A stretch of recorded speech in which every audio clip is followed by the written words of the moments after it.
ओम नमो भगवते वासुदेवाय। राधे राधे भक्तों। आज हम वैशाख मास के 21वें अध्याय के महात्म की कथा का श्रवण करेंगे। तब श्रुतदेव जी कहने लगे कि शंख मुनि और व्यास दोनों बड़े विस्मित हुए। तब शंख मुनि ने पूछा, तुम कौन हो और तुम्हारी ऐसी दशा कैसे हो गई थी? हे सौम्य, किस कर्म से तेरी ऐसी शुभ बुद्धि हो गई और अकस्मात तेरी मुक्ति कैसे हो गई, यह सब हमें बताओ। शंख मुनि के इस प्रकार पूछने पर वह दंडवत पृथ्वी पर सिर झुकाकर हाथ जोड़कर कहने लगा, मैं प्रयागराज का निवासी कुशीद मुनि का पुत्र, ब्राह्मण रूप, यौवन, विद्या में बढ़ा चढ़ा, बहुत बोलने वाला, धनवान, सदा मद से गर्वित रहता था। मेरा नाम रोचन था। आसन, शयन, निंद्रा, लोकाचार्य, ब्याज लेना, यही मेरा व्यापार था। मेरी किसी पर श्रद्धा नहीं थी। इस तरह से मेरा बहुत समय नष्ट हो गया। वैशाख के महीने में जयंत नाम के ब्राह्मण भगवान के प्यारे वैशाख मास के धर्म की कथा सुनाया करते थे, जहाँ चारों वर्ण के हजारों स्त्री पुरुष प्रातःकाल स्नान व मधुसूदन भगवान का पूजन कर कथा सुनते थे। मैं उस सभा में पगड़ी पहन पान चबा वहाँ का कौतुक देखने को जाता था। वहाँ जाकर कभी हंसी कभी निंदा करता था। ऐसी लोक बातों से सब श्रोताओं का मन चलायमान हो जाता। उसी दोष के कारण मेरी बुद्धि नष्ट हो गई, आयु क्षीण हो गई और 14 मनवंतर तक भयंकर नरक में रहा और 84 लाख योनि भोगकर अब मैं इस विशाल वृक्ष की कोटर में महाक्रूर सर्प की योनि पाकर निवास कर रहा था। दैव योग से आपके मुख कमल से निकली कथा को चक्षु गोलक द्वारा सुनने से मेरे सब पाप दूर हो गए और सर्प योनि छोड़ दिव्य देह धारण कर आपकी शरण में आया हूँ। मैंने तो कहीं कोई उपकार नहीं किया, फिर सज्जनों का संग कैसे हुआ? अब आप मेरे ऊपर अनुग्रह करो, जिससे मेरे धर्म में बुद्धि हो, सुंदर गति मिले और सच्चरित्र साधु महात्माओं की संगति मिले, विष्णु भगवान में प्रीति हो और उनको कभी न भूलूं।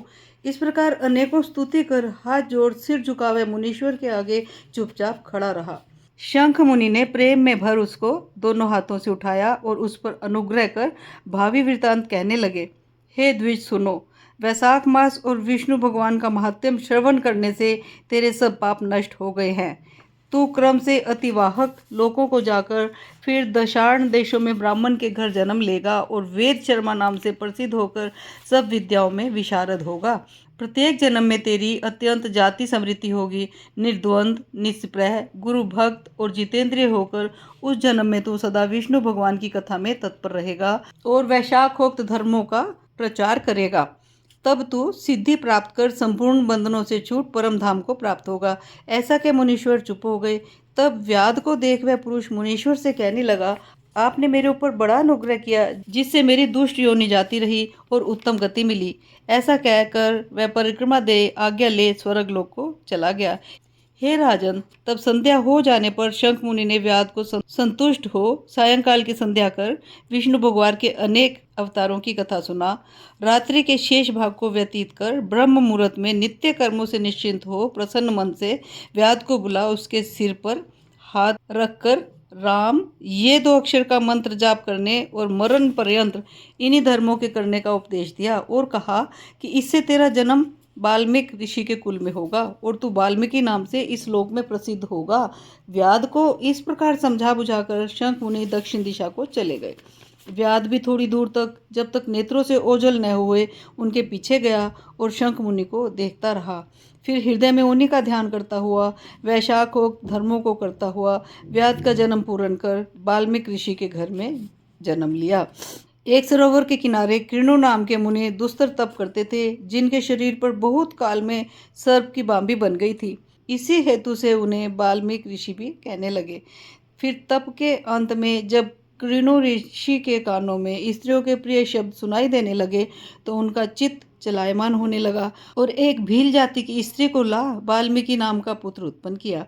हे राजन, वह वाल्मीकि संसार में बड़े यशस्वी और विख्यात हुए। उन्होंने सर्व कर्म बंधनों को काटने वाली मनोहर छंद में राम कथा रचकर प्रसिद्धि प्राप्त की।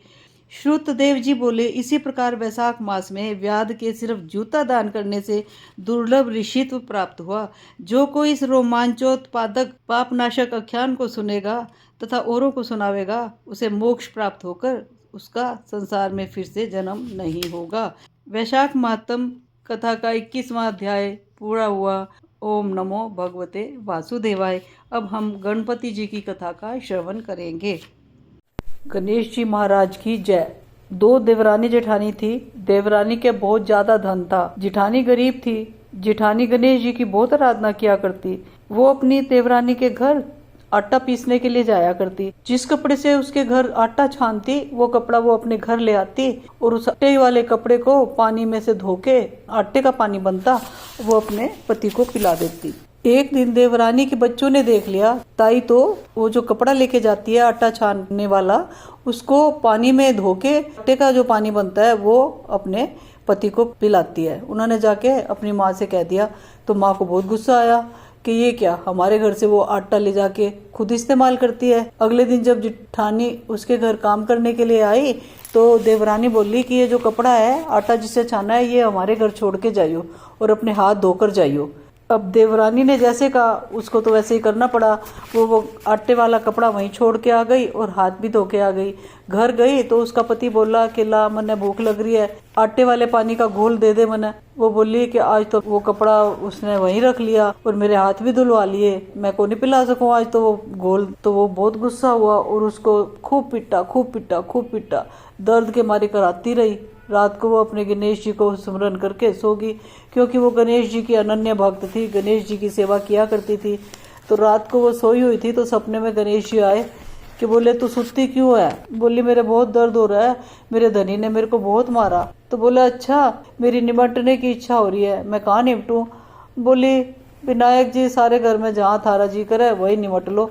गणेश जी ने सारे घर में उसके जहाँ भी उसको जगह मिली वहीं निमट लिए। उसके बाद बोले मैं पूछूं कहाँ। बोली मेरे सिर में पूछ लो। गणेश जी चले गए। ये सब थोड़ी देर के बाद वो उठी तो देखा सारे घर में धन ही धन हो रहा है और उसके बालों के हाथ लगाया तो बाल भी सोने के हो रहे हैं। बड़ी खुश हुई वो तो अपना धन समेटने लगी सारा। चारों तरफ फैले पड़े थे हीरे मोती हीरे मोती। तो जब वो अपना सारा धन समेटने लगी तो अपनी देवरानी के घर जाने में उसे देर हो गई। तो देवरानी ने बच्चों को भेजा कि देख क्या होता ताई आई को नहीं। बच्चों ने देखा वहाँ तो बहुत धन हो रहा था ताई के घर। जाके माँ ने बता दिया तो माँ आई भागी भागी देखने के लिए कि उसके पास धन कैसे हो गया। उसके घर धन देखा तो पूछा कि भी तेरे घर इतना धन कैसे हो गया। तो उसने सारी बात बता दी जिठानी ने। तो वो भी अपने घर गई भागी भागी और अपने धनी ने बोली कि मैंने ना खूब पिटो खूब पिटो। वो बोला कि के बात क्यों पिटो। बोली अब मेरी जिठानी के घर उसके पति ने पिटा तो उसके घर गणेश जी धन ही धन दे गए। बोली तू धन की भूखी क्यों पिटा है, तेरे धन की कमी है के। बोली ना मैंने पिटो पिटो। तो उसने उसके धनी ने उसको खूब पिटा दर्द से कराती हुई रात ने सो गई। गणेश जी का नाम लिया और सो गई। और रात ने आए गणेश जी सपने में बोले भाई मेरे निमटने की इच्छा हो रही है कहाँ निमटू। बोली विनायक जी उसका तो छोटा सा घर था, अपना बहुत बड़ा घर पड़ा है, कहीं भी निमट लो। गणेश जी ने सारे घर में निमट लिया। बोला मैं पूछूं कहाँ। बोली मेरे सिर से पूछ लो। तो उसने सिर से पूछ लिया गणेश जी ने और चले गए। थोड़ी देर बाद सुबह होगी तो उठी तो क्या देखा घर के अंदर गंदी गंद हुआ पड़ा है सारा और अपने सिर में हाथ लगाया तो सिर में भी नीरा गंद हो रहा था। अब वो बोली मैं क्या करूं। वो गणेश जी को कहने लगे कि गणेश जी आपने तो मेरे साथ छल किया है, मेरी जिठानी के घर तो इतना धन दिया और मेरे घर सारा ये कूड़ा कूड़ा दे दिया। गणेश जी आए और बोले कि तने तो धन की भूखी ने मार खाई और वो धर्म की भूखी थी। फिर देवरानी बोली गणेश जी महाराज अपना ये कूड़ा सारा आप समेटो। गणेश जी बोले ना ऐसे नहीं समेटूंगा, तू अपना जितना धन है उसमें से आधा धन अपनी जेठानी को दे तब समेटूंगा। तब उस देवरानी ने अपना धन में से आधा धन जेठानी को दिया तो गणेश जी ने अपनी माया समेट ली। हे गणेश जी महाराज जैसा देवरानी को दिया वैसा किसी को न देना, जैसा जेठानी को सब कुछ दिया सारे घर में अन्न धन भरा वैसा हम सबको भी देना। जो कोई भी इस कथा को सुन रहा हो हंकारे भर रहा हो उन सबको भी देना। बोलो गणेश जी महाराज की जय।